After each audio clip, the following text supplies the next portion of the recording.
Bonjour à tous, mesdames, messieurs de la presse. Bienvenue ou bon retour au service d'information du gouvernement pour cette reprise des conférences de presse du gouvernement.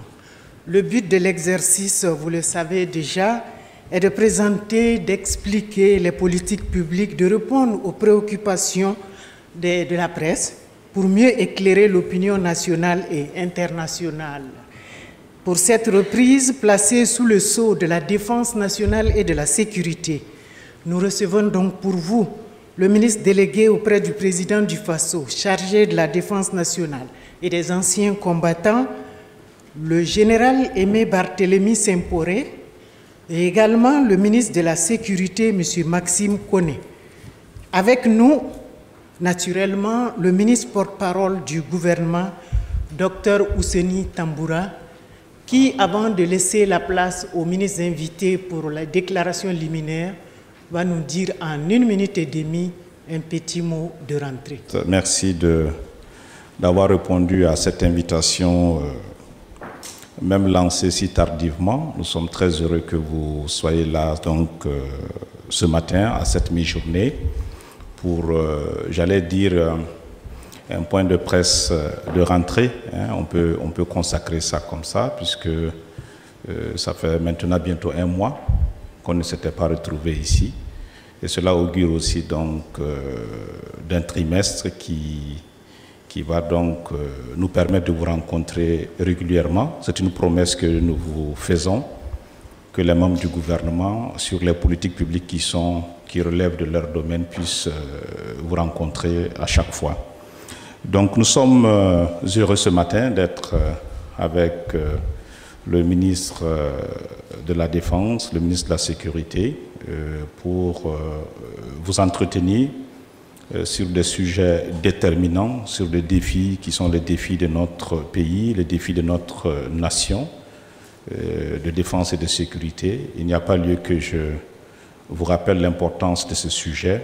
Et cette rentrée va aussi donc consacrer un leadership dans ce secteur, va essayer de travailler avec les journalistes que vous êtes en tandem afin que les populations soient davantage informées, que les populations soient rassurées et que naturellement toutes les questions brûlantes qui étaient restées sur vos lèvres depuis quelques mois, vous puissiez naturellement donc les poser. Je ne peux pas ne pas rappeler aussi que le secteur de la défense et de la sécurité peut se révéler parfois très délicat. Donc ne soyez pas aussi frustrés qu'une question que vous poseriez puisse ne pas recevoir une réponse. J'allais dire pour des raisons stratégiques ou pour des raisons en tout cas d'importance pour notre pays, pour nos forces de défense et de sécurité. Donc je vous souhaite une belle séance d'écoute, une belle séance aussi de questions. Et je voudrais donc, avant de passer la parole à nos invités, aussi les remercier d'avoir accepté d'être venus ce matin et pour donc échanger avec vous. Monsieur le ministre, je dois vous féliciter. Monsieur le général, déjà, vous féliciter. Et puis, naturellement, vous inviter donc à ce micro pour échanger avec nos invités journalistes. Je voudrais d'entrée de jeu dire tout le plaisir que nous avons aujourd'hui à nous adresser au monde de la presse. C'est un exercice que nous souhaitons voir donc s'institutionnaliser pour mieux communiquer avec la nation. Et c'est donc un exercice pour lequel je voudrais d'entrée de jeu réaffirmer notre disponibilité à être plus proche du milieu de la presse afin donc de mieux communiquer avec notre nation. Je voudrais encore une fois rappeler le contexte dans lequel nous sommes.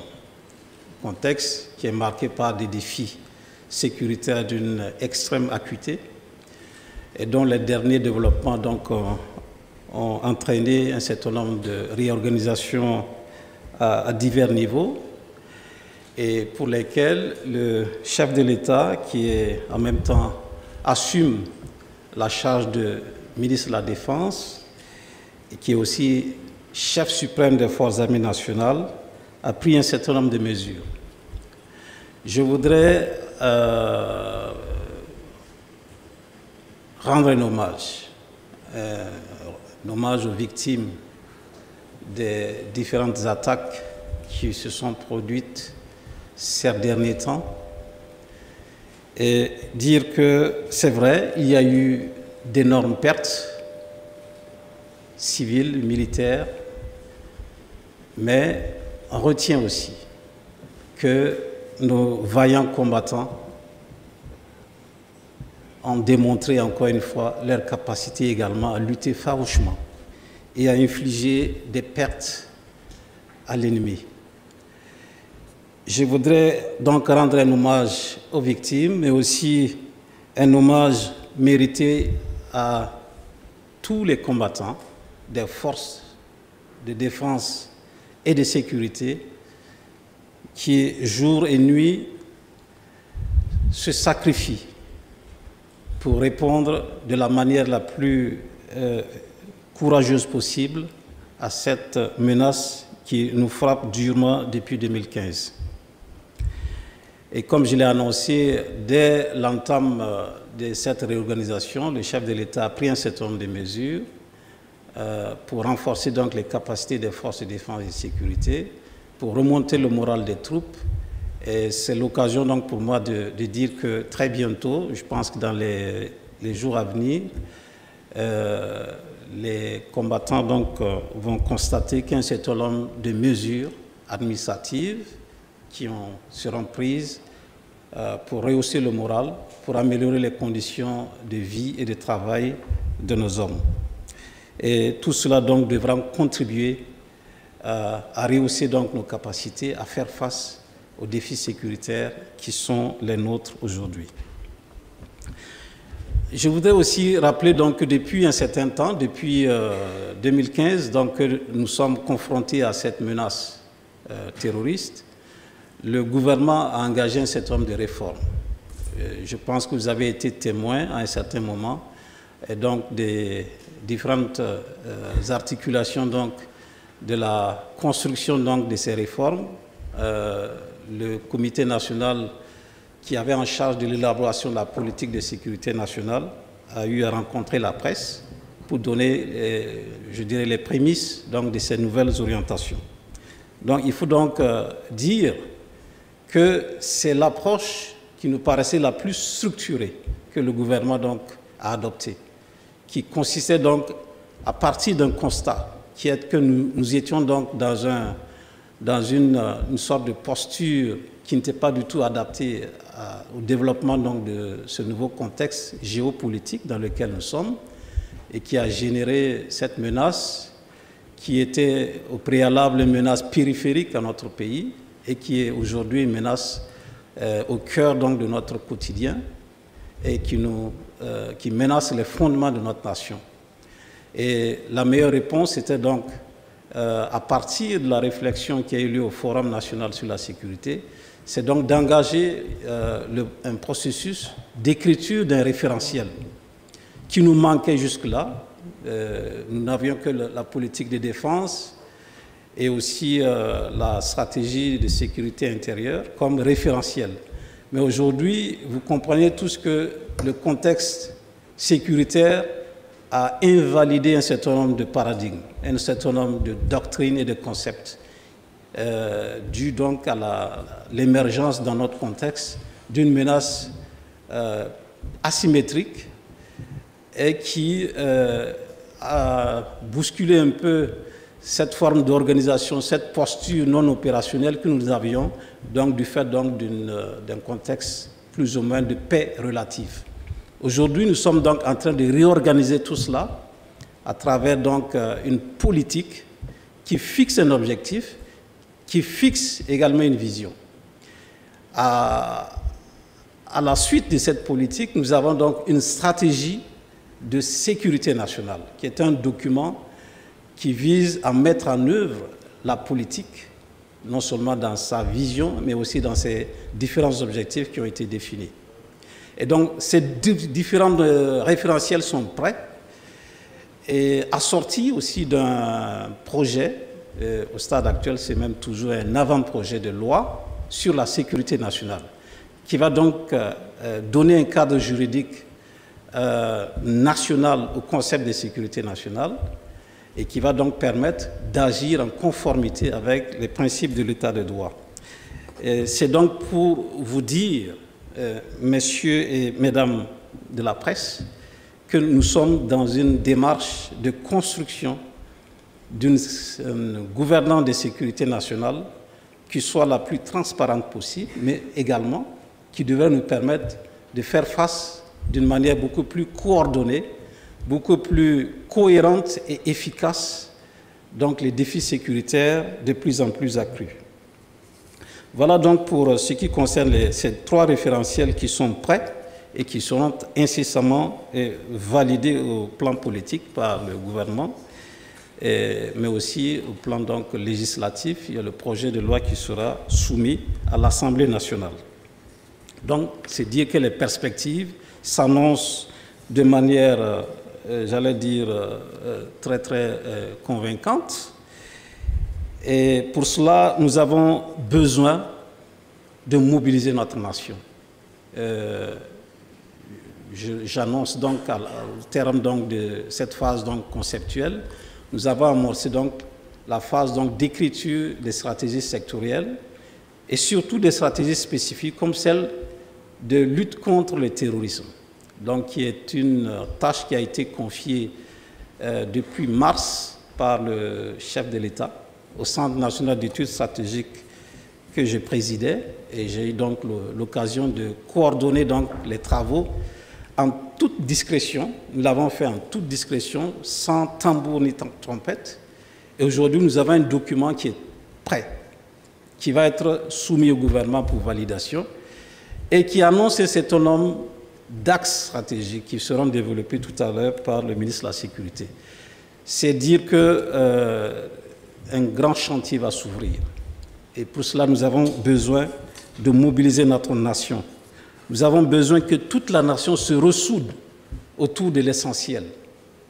Aucune nation dans ce monde n'a pu vaincre les défis d'une telle acuité sans une unité nationale, sans une convergence de vues, sans la construction de ce que nous allons présenter tout à l'heure comme étant donc la voûte, la clé de voûte, c'est-à-dire c'est le nexus triangulaire gouvernement, population et forces de défense et de sécurité. C'est un grand chantier sur lequel nous allons donc mobiliser toute notre nation avec la contribution de vous, messieurs et mesdames de la presse. Nous pensons que tout le monde doit y mettre la main afin que nous puissions donc faire face de manière très courageuse aux défis sécuritaires qui nous assaillent.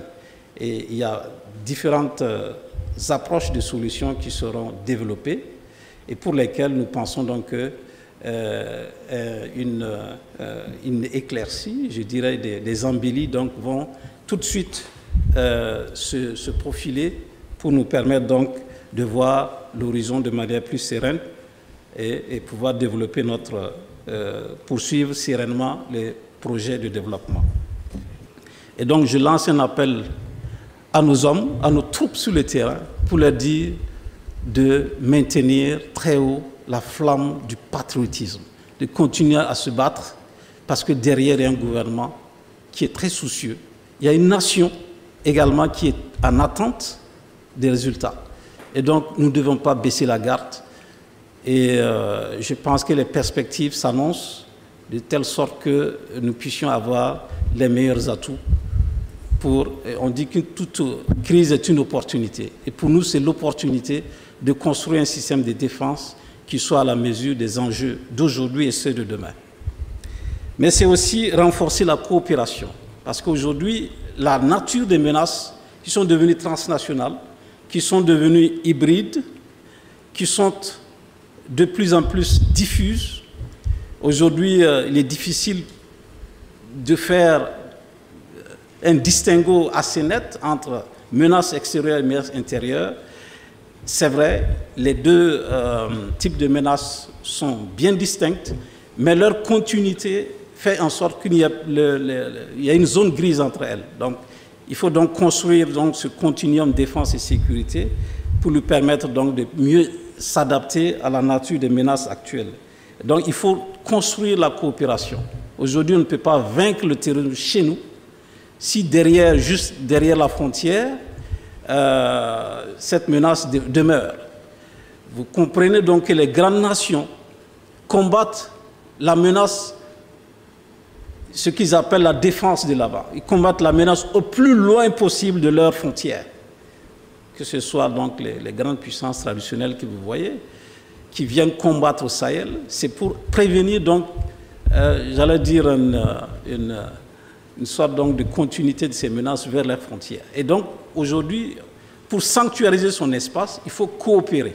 Et nous allons donc renforcer notre coopération avec les pays voisins, construire une alliance solide, c'est ce qu'on a écrit dans la stratégie de sécurité nationale. Et donc, avoir cette proximité stratégique plus forte, de manière à pouvoir donc mieux sécuriser nos frontières et surtout tous nos couloirs, nos corridors d'approvisionnement pour le Burkina, qui est un pays enclavé, qui doit être très soucieux donc, de protéger donc, ces circuits d'approvisionnement. Voici donc, et renforcer le cadre légal, donner un cadre juridique conforme à l'état de droit à notre système, à notre secteur de la défense. Voici donc les grands chantiers qui vont se mettre en place. Et nous allons communiquer. Pour terminer, communiquer avec vous, communiquer avec la nation. Et ce sont des outils que nous allons moderniser, nous allons développer. Et nous espérons donc avoir avec vous les meilleurs partenariats possibles dans le sens donc de construire ensemble une nation résiliente, une nation qui soit donc une nation de paix. Et je profite aussi de lancer un appel à tous ceux qui ont pris des armes, nos compatriotes qui ont pris des armes contre l'État, pour dire que la nouvelle stratégie qui se profile donne la place à ceux qui veulent déposer des armes. S'il y a des problématiques de gouvernance, des problématiques économiques locales, nous allons les mettre sur la table pour trouver des solutions. Mais il faut que, absolument, nous puissions donc faire baisser la tension. Il faut que ceux qui veulent déposer les armes aient des opportunités donc, pour être réinsérés dans la nation. Et donc, toutes ces approches, y compris donc l'approche, donc, bien sûr, la plus dure possible, c'est-à-dire ceux qui ne veulent pas déposer, ben, nous allons donc continuer à renforcer donc, l'outil donc, judiciaire, mais aussi l'outil militaire donc, pour maîtriser la violence. Alors, comme le ministre vient de le dire, il était tout à fait opportun que, au vu du contexte stratégique de notre pays, marqué par les événements qu'il a si bien résumés, que notre gouvernement se dote d'un certain nombre de référentiels qui permettent désormais de fédérer toutes les énergies autour d'un certain nombre d'objectifs connus de tous. S'il y a eu, bien sûr, les documents de politique de sécurité nationale, bien sûr, avant, il y aura cette loi sur la sécurité nationale et les stratégies sectorielles de sécurité nationale. Et aujourd'hui, je voudrais particulièrement vous parler d'une stratégie spécifique qui est la stratégie de lutte contre le terrorisme que nous avons élaborée et qui va occuper l'agenda législatif à la rentrée gouvernementale. Alors, ce document, c'est un document qui définit une vision, sur 5 ans, qui aussi définit un objectif stratégique, qui définit aussi des concepts stratégiques, qui va nous permettre de glisser sur un certain nombre de réponses que nous voulons articuler. En termes de vision, il s'agira pour nous, dans les 5 années à venir, de construire une résilience nationale forte contre la menace terroriste en développant des fondements capacitaires de la gouvernance de la sécurité nationale qui assure bien sûr à notre pays la plénitude de la souveraineté sur notre territoire et aussi d'assurer la protection des personnes et des biens. Et cela pour nous permettre de continuer les efforts de développement pour notre nation. Au niveau de l'objectif stratégique, il s'agira pour nous de vaincre le péril terroriste et ses fléaux connexes par une réponse nationale holistique, rigoureuse, qui mobilise l'ensemble de la nation, qui développe une coopération avec les États voisins et la communauté internationale, tout en consolidant une cohésion sociale, en assurant la paix et le développement. Donc, à partir de la vision stratégique et de l'objectif stratégique, il s'agit pour nous maintenant de vous décrire un peu ce qu'on appelle le concept stratégique. Alors, il s'agit bien sûr, dans un premier temps, de l'évaluation de la menace. Comme vous le savez, un terrorisme spécifique et peut-être exogène. Aujourd'hui, nous sommes dans un contexte où ceux qui tirent sur nous, ceux qui nous menacent, sont à l'intérieur même de nos frontières. Et vous savez que la menace tend à se métastaser et à atteindre des espaces qui hier étaient bien sûr pacifiés. Et il était tout à fait important que nous puissions évaluer la menace dans la perspective de donner la réponse appropriée. Alors, si nous évaluons la menace, maintenant, il faut articuler la réponse. Au niveau de la réponse, nous avons un certain nombre de réponses qui ne se limitent plus à la réponse classique militaire et sécuritaire, qui va aussi prendre en compte la nouvelle vision holistique que nous avons de la sécurité.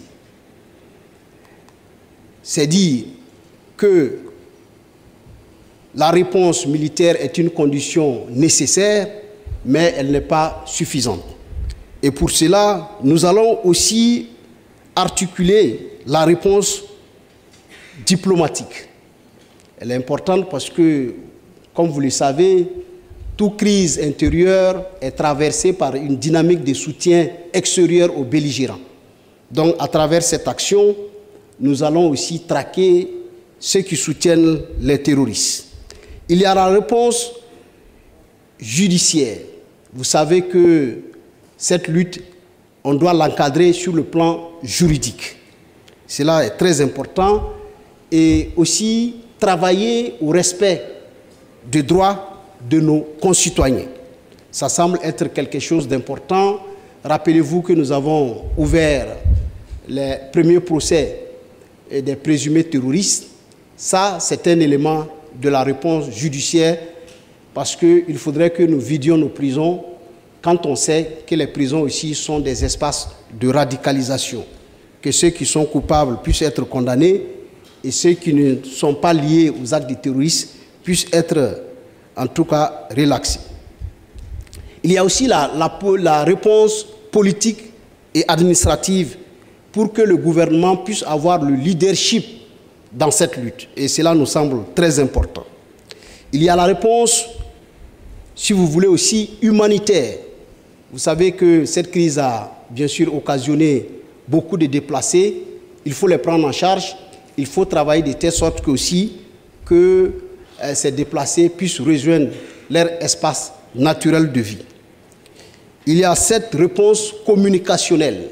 C'est ce que nous sommes en train de faire aujourd'hui pour permettre aussi au gouvernement de légitimer la réponse nationale et surtout aussi de déconstruire le discours des groupuscules terroristes qui sont en train de procéder à un certain lavage de cerveau à nos vaillantes populations.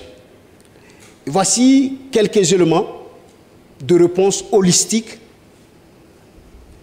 dans la lutte contre le terrorisme pour aller au-delà du feu. Nous avons aussi articulé un certain nombre de priorités que nous avons nommées priorités stratégiques, dont je vais vous donner le contenu.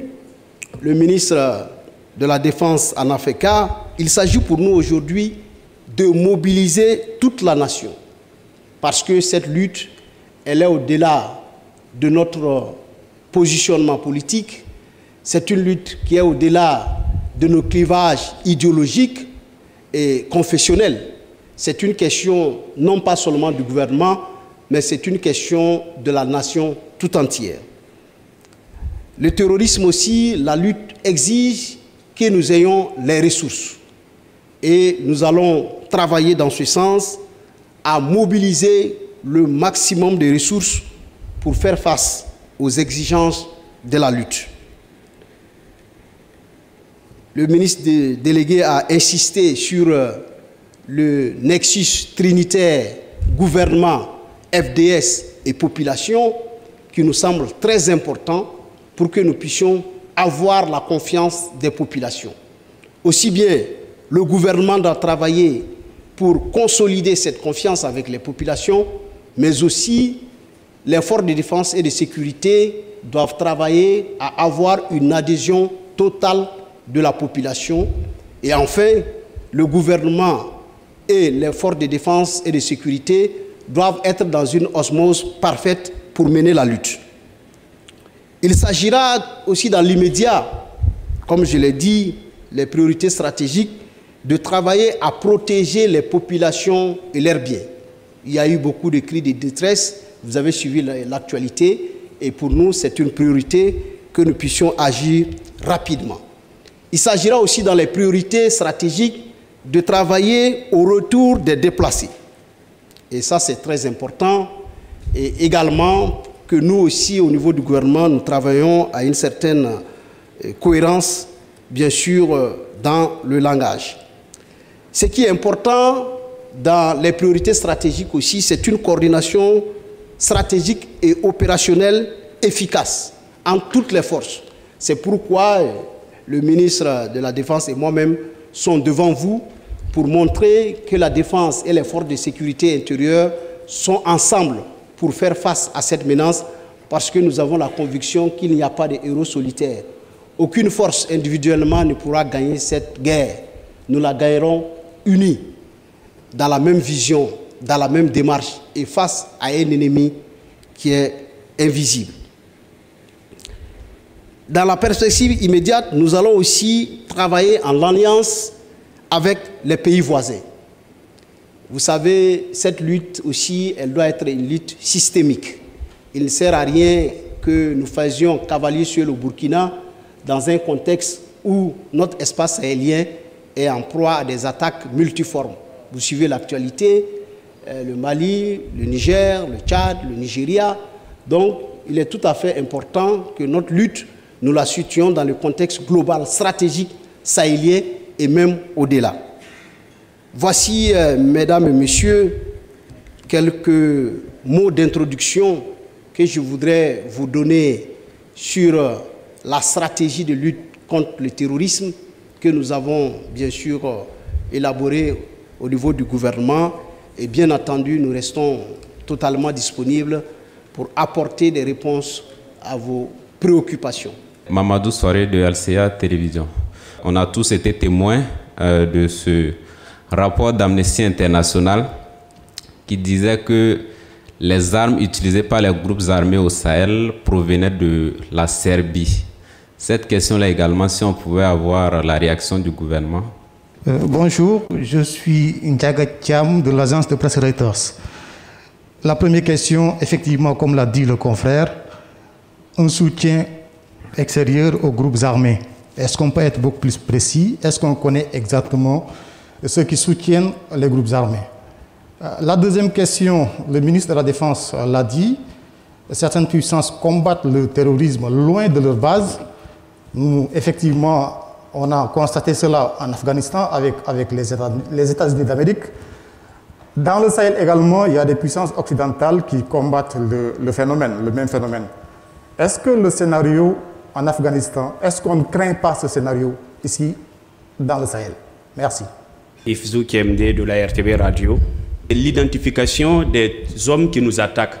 Il y a certaines structures qui ont fait une cartographie des forces qui interviennent dans le Sahel et jusqu'à présent, en fonction de leur mode opératoire, on ne nous donne pas quel groupe nous attaque. Est-ce que dans la communication, il n'y a pas lieu aussi de nous dire qui nous attaque? Est-ce que les stratégies rédigées, c'est-à-dire deux sectorielles et celles spécifiques, prennent en compte les forces étrangères qui sont sur notre territoire? À quel moment est-ce que nos États seront prêts pour demander à ces forces d'abandonner nos territoires? Merci. Je suis Kabari Rodrigue du journal Le Quotidien. C'est par rapport à un pan, ça s'adresse au ministre de la Sécurité, au ministre de la Défense. Vous prévoyez dans votre stratégie une collaboration, une participation de la population. Comment vous comptez vous y prendre du moment qu'actuellement il y a une rupture de confiance nette entre les autorités et ces mêmes populations? Quelle est la stratégie adéquate que vous envisagez? Ma troisième préoccupation, ça c'est juste une contribution. Ça c'est à l'endroit des ministres de la Sécurité et de la Défense. Bon, particulièrement au ministre de la Sécurité, parce que je souhaiterais que nous revoyions aussi notre système de communication à ce niveau. Parce que ce n'est pas tout qu'il faut médiatiser, notamment l'acquisition des matériels au profit des forces. Ça expose davantage nos hommes sur le terrain. Et il va falloir revoir à ce niveau. Je vous remercie. Les armes provenant de Serbie, je pense que c'est tout récent, c'est tout chaud, comme on le dit. Et donc, permettez quand même que nous ayons la latitude d'en savoir davantage, donc de nous-mêmes de mener donc nos propres investigations pour mieux comprendre la problématique qui a été soulevée. Donc, au stade actuel, il est très prématuré donc de dire quoi que ce soit là-dessus. Le combat contre le terrorisme qui se fait donc au plus loin possible. Et donc il demande si on ne voudrait pas craindre un peu que le syndrome afghan se passe ici. Alors il faut dire donc en ce qui nous concerne, nous avons aussi une claire perception de la menace à l'heure actuelle. Donc nous avons fait donc l'analyse diagnostique qui nous donne, nous voyons donc une articulation de la menace. Nous avons donc d'abord une menace de type transnational, des acteurs transnationaux. Ça veut dire que nous avons donc l'épicentre du terrorisme international dont vous connaissez tous donc la localisation, hein, je pense que vous savez tous, quelque part, voilà, et qui rayonne, qui a un projet et qui met en œuvre donc des moyens pour réaliser ce projet. Et donc, vous savez que le Sahel est dans l'agenda international de cette dynamique internationale du terrorisme. Qui a donc une profondeur stratégique qui traverse donc le sud libyen, qui est devenu une zone de non-droit, et qui se développe donc dans le Sahel, au nord Mali, chez nous, au Niger, et qui vise donc à rallier le golfe de Guinée. Voici le projet. Mais nous avons, comme je l'ai dit, une claire perception de la menace, parce que non seulement elle rayonne depuis son épicentre, mais elle a aussi des pivots régionaux. Elle a des commandements territoriaux opérationnels, comme les deux grands groupes qui sont dans notre contexte au Sahel, que vous connaissez très bien, c'est les GINIM, ou GSIM, si vous préférez, et l'EGS, l'État islamique au Grand Sahara. C'est les deux grands groupes qui orchestrent la menace chez nous, qui sont même des groupes rivaux, parfois même qui mènent un combat fratricide entre eux. Voilà donc ces deux grands groupes rivaux, mais qui ont des sous-traitants locaux. Au jour d'aujourd'hui, la majorité des combattants donc, de ces deux grands groupes sont des nationaux, donc qui sont en sous-traitance. Il y en a qui le font peut-être par conviction, mais très peu, selon notre analyse. Beaucoup le font par opportunisme, simplement parce qu'il y en a qui ont des problématiques locales à résoudre, qui trouvent dans les moyens d'action de ces deux groupes d'action, des groupes, groupes terroristes, les moyens de résoudre leurs conflits, leurs problématiques locales. Donc, qui rallient les groupes, cela donne le pouvoir d'avoir des armes et de régler des conflits, parfois qui sont des conflits locaux. Mais c'est vrai que parfois, le prétexte donc, du djihad, certains l'utilisent, mais on se rend compte qu'il y en a qui l'utilisent par opportunisme, moins par conviction. Mais il y a aussi ceux-là qui le font par conviction. Et bien, donc voici une deuxième ligne de lecture donc, de la menace. Mais derrière tout cela s'est développé aussi une criminalité qui est en connexion avec cette dynamique donc, terroriste et qui fait en sorte qu'il y ait donc une connexion d'intérêts, une collusion d'intérêts entre ces deux groupes, bénéficiant chacun donc de ce que l'autre procure comme avantage. Les terroristes donc, se nourrissent donc des gains financiers donc, de la criminalité et les criminels profitent donc de la sanctuarisation des espaces apportés par le groupe terroriste. Donc il y a une collusion d'intérêts qui fait que cette dynamique est en connexion.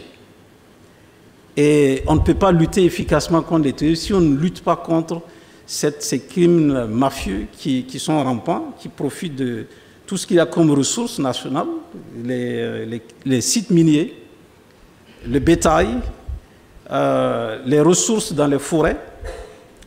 Voilà donc un certain nombre de trafics qui traversent donc le Sahel, qui permettent donc à ces groupes de s'autofinancer. Donc voici un peu une grille. Nous avons une claire perception de cette menace. Je vous l'ai dit, nous sommes en train donc d'organiser tout cela. Je ne vais pas entrer dans les détails, mais sachez que nous avons un concept stratégique par rapport à tout cela. Mais ce qu'il faut, c'est développer des capacités à pouvoir mettre en œuvre ces concepts. Et nous travaillons vraiment durement là-dessus, parce que les capacités, elles sont onéreuses. Si nous faisons de tout militaire, nous allons cracher. Si nous faisons de tout développement, nous allons cracher. Ça, c'est une évidence. Donc, ce nexus sécurité-développement est une dualité que nous devons donc travailler à développer de manière très intelligente. La réponse que nous allons développer va associer davantage les services de sécurité intérieure. Parce qu'il y a une grande partie de la dynamique qui est de l'ordre de la sécurité intérieure. Il faut donc judiciariser, il faut donc maîtriser, beaucoup plus que cogner dans le dur. Cogner dans le dur, c'est-à-dire l'action militaire pure, doit être modulée de telle sorte que les gains que nous aurons soient des gains qui soient proportionnels à la menace. Sinon, on contribue à radicaliser davantage. Donc c'est cette articulation judicieuse que nous allons opérer pour faire en sorte que chaque force ait son domaine, j'allais dire sectoriel, ce domaine de mission donc qu'elle accomplit au mieux de ses capacités. Voilà donc ce qui va se dessiner. Pour la confiance de la population, qu'est-ce qu'il faut faire pour y arriver? Une confiance se construit. C'est vrai. Ça se construit sur des éléments concret. Mais je pense que dans la stratégie, nous allons développer donc, nous allons mettre en place des outils de réflexion qui vont donc définir un certain nombre d'actions à mener pour reconstruire ou renforcer cette confiance. Mais je ne pense pas que cette confiance soit complètement délabrée au point où on dise qu'il n'y a rien. Je pense qu'elle est, c'est vrai, elle est dégradée. Mais elle reste, et je pense qu'il suffit donc de voir que les populations parfois se mobilisent pour soutenir ceci et cela, pour dire qu'il y a quand même des éléments sur lesquels nous pouvons donc construire, reconstruire et consolider cette confiance. Bon, en ce qui concerne le don de matériel, bon, vous savez que lorsqu'un partenaire vous donne du matériel, il a besoin de visibilité. Visibilité donc pour montrer ce qu'il fait et pour aussi permettre voilà, ses contribuables donc savoir que quelque chose a été fait. Voilà. Quand c'est fait dans la clandestinité, parfois, ça ne permet pas de comprendre que des choses se font. Mais sinon, je suis réservé sur cette appréciation, quand dire que ça fait l'affaire des... Mais ça dissuade aussi, ça participe à la dissuasion. Mais ce que, par exemple, nous acquérons en propre sur le budget national, vous ne voyez pas, on ne saura pas montrer. C'est quand c'est des dons de partenaires. C'est cela qui est médiatisé. Sinon, nous-mêmes, quand nous achetons du matériel, on n'a pas besoin de médiatiser. Nous renforçons nos capacités, mais il faut le savoir, l'État a acheté beaucoup de choses sans que ce ne soit médiatisé. Oui, la stratégie prend en compte les forces étrangères implantées sur notre territoire. Vous dites, c'est ça, hein? Notre stratégie, elle découle, la stratégie de lutte contre le terrorisme, elle découle de la stratégie mère, qui est la stratégie de sécurité nationale, qui dit ceci. Le premier pilier, c'est construire des capacités nationales, en l'occurrence de défense et de sécurité. Ça veut dire que désormais, nous comptons d'abord sur nos propres forces. Mais nous sommes dans un contexte où il y a effectivement un cadre régional qui est créé. Nous avons la CEDEAO, la force de la CEDEAO. Nous avons le G5 Sahel, qui a donc une force conjointe. Et puis des partenaires qui nous proposent ceci ou cela. Voilà. Donc la stratégie dit que d'abord nous comptons sur nous-mêmes, sur nos propres forces.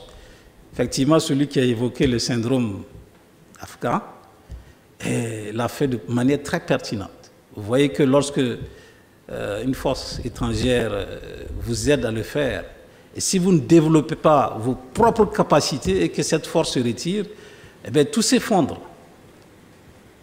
Nous faisons l'option donc de construire nos capacités de manière endogène. Et nous travaillons depuis longtemps sur ce registre, mais en disant que nous ne pouvons pas nous passer de la coopération stratégique. Donc ceux qui veulent nous aider, nous sommes prêts donc à recueillir l'aide, tant que cette aide nous aide à nous développer, à construire nos propres capacités. Alors, pour les questions de communication, moi je suis dans une position où je ne comprends pas trop souvent. On communique, on dit qu'on communique trop. On ne communique pas, on dit qu'on ne dit rien. Je ne sais pas finalement quelle est la meilleure posture que nous devons avoir. Si ces mêmes gars qui nous disent qu'on ne donne rien aux forces de défense et de sécurité, on l'apprend partout. Le gouvernement ne fait rien pour les FDS. C'est encore les mêmes réseaux sociaux. Si on fait et qu'ils voient à la télé, ils disent pourquoi on montre. Bon, moi j'attends qu'on me dise quelle est la meilleure posture et je vais être sur cette posture. Sans oublier que à la faveur de cette lutte, il y a tellement de spécialistes en stratégie, tout le monde fait sa réflexion et tout le monde a sa vérité. Mais ça contribue à nous diviser. Quand on a des informations, oui, il y a 200 terroristes lourdement armés, mais n'oubliez pas que même les terroristes aussi peuvent faire de l'intoxication pour nous faire peur. N'oubliez pas que dans la guerre, il y a ce qu'on appelle la propagande, etc. Si certains éléments sont vrais, mais on devait avoir aussi la sagesse d'être très modéré quand il y a un certain nombre d'informations qui sont véhiculées et qui sont de nature à paniquer la population.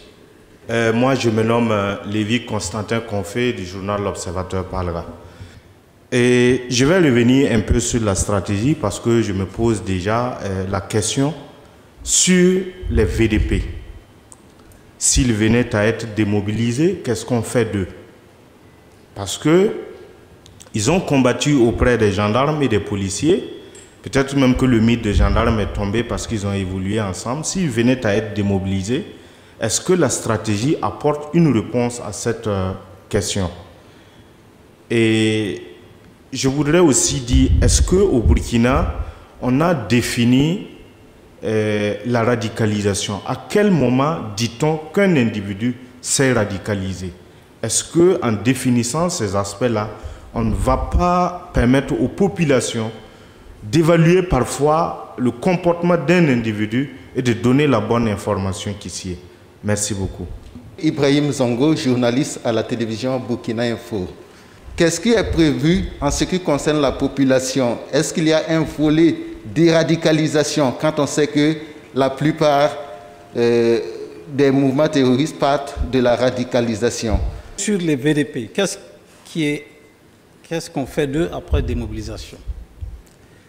Alors, la stratégie a effectivement abordé la question donc, des supplétifs. Donc, comme je l'ai dit, ce type de menace ne peut être réellement vaincu qu'avec les populations. L'histoire des peuples montre que, à commencer par celle du Vietnam, vous avez vu donc c'est cette résistance populaire qui a vaincu la toute-puissance américaine. Ça veut dire que si nous voulons gagner cette guerre, c'est avec les populations. Et donc les VDP, même les groupes d'autodéfense, les citoyens simples, donc tout le monde doit être mis à contribution. Le concept de VDP a été créé par l'État donc pour servir donc d'auxiliaire à la défense. Et il y a une loi qui a été donc votée pour cela, qui a défini donc le statut juridique et comment est-ce que cette catégorie donc d'acteurs de la défense donc devrait être gérée. Dans la stratégie, nous l'avons abordé, mais nous avons prévu donc de développer donc une réflexion additionnelle à ce qui a déjà été fait. Donc, pour voir comment est-ce que nous allons mieux encadrer donc cette initiative, développer l'initiative, l'encadrer, de manière à ce qu'elle soit conforme aux objectifs que nous recherchons. Parce que on l'a vu encore, elle est confrontée à beaucoup de défis. Il y a beaucoup qui veulent bien se battre, mais on ne peut pas donner des armes comme ça à l'appel sans qu'il y ait un vrai contrôle, que nous ayons la certitude de pouvoir donc canaliser donc cet effort populaire. Donc le souci c'est cela. Donc nous allons affiner la réflexion sur ces aspects-là et bien entendu dessiner donc les perspectives de sortie des crises. Il y a d'autres choses qui sont prévues, je l'ai dit parce qu'au centre d'études stratégiques, on réfléchissait sur cette question-là. Et on avait donc prévu d'aller voir des modèles qui ont été des modèles à succès pour voir comment est-ce qu'ils ont géré donc les perspectives post-crise. Donc ça, c'est pris en compte dans la stratégie. La radicalisation, vous faites bien de dire cela, c'est d'abord, nous avons donc dans la stratégie, nous avons fait une clarification conceptuelle. Nous avons donc revu tous les termes, nous accorder donc sur la définition à retenir. Si on prend même le terrorisme, on se rend compte qu'il y a une flopée de définitions, où il n'y a aucune qui soit consensuelle. Donc il fallait donc que nous ayons au plan national donc une compréhension commune donc des définitions, et ça s'est pris en compte. Mais ce que vous dites va au-delà donc du concept, c'est dire qu'est-ce qui est prévu en matière donc de lutte contre la radicalisation. Il y a une stratégie nationale de prévention de la radicalisation et de lutte contre l'extrémisme violent. Notre stratégie a également abordé la question. Et donc, on a prévu effectivement qu'il y ait un mécanisme de déradicalisation. La théorie donc sur ce phénomène est bien connue. Nous savons donc quel est le cycle de la radicalisation à ses différentes étapes. Nous connaissons ces cycles-là. Nous connaissons le cycle dans sa partie descendante, comment faire pour décrocher l'individu et le réinsérer. Donc la théorie est connue. C'est maintenant la mise en œuvre. Quels outils mettre en œuvre dans un centre et donc pour y arriver. Et donc il faut même trouver du personnel pour former dans ce sens et puis voir si les bonnes pratiques d'ici et d'ailleurs pour pouvoir donc mettre en œuvre un centre qui soit vraiment performant. Quand quelqu'un dit votre stratégie, ça veut tout dire. Il s'est exclu. Rien ne peut marcher si nous ne sommes pas un peuple uni. Vous avez vu nulle part, dans aucun pays, que la menace a pu être vaincue s'il n'y a pas une unité d'action, s'il n'y a pas une unité, une solidarité entre les acteurs, c'est le gouvernement, c'est la population et les forces de défense et de sécurité. Qu'importe nos divergences, qui peuvent être de tous ordres, face à une menace qui est commune, nous devons nous serrer les coudes, parce que personne n'a intérêt à voir ce pays s'effondrer. Et je pense que beaucoup de gens le disent, et je suis certain que tout le monde va y arriver. Je pense que tout le monde est patriote. Moi, j'ai la conviction, nous sommes tous patriotes. Il faut simplement que nous ayons conscience que nous sommes à un moment très critique. Il faut donc que nous consolidions notre patriotisme, que nous puissions travailler ensemble pour relever les défis présents et à venir. Mesdames, Messieurs de la presse, en votre nom à tous, je dis merci aux membres du gouvernement qui ont animé cette conférence de presse. C'était avec nous ce matin, Monsieur le ministre délégué, auprès du président du FASO, chargé de la défense nationale et des anciens combattants, le général Aimé Barthélemy Simporé, le ministre de la Sécurité, M. Maxime Koné, le ministre porte-parole du gouvernement, Dr Ouseni Tamboura, aussi ministre de la Communication et des Relations avec le Parlement. Toujours dans un souci de transparence dans l'action gouvernementale, l'exécutif vient encore de réaffirmer sa disponibilité à toujours échanger avec vous sur tous les points de préoccupation afin de vous permettre de mieux éclairer l'opinion nationale et internationale sur les actions de construction de notre nation. C'est tout pour aujourd'hui. Je vous souhaite un bon retour dans vos rédactions. Prenez bien soin de vous pour prendre soin de tous. Au revoir.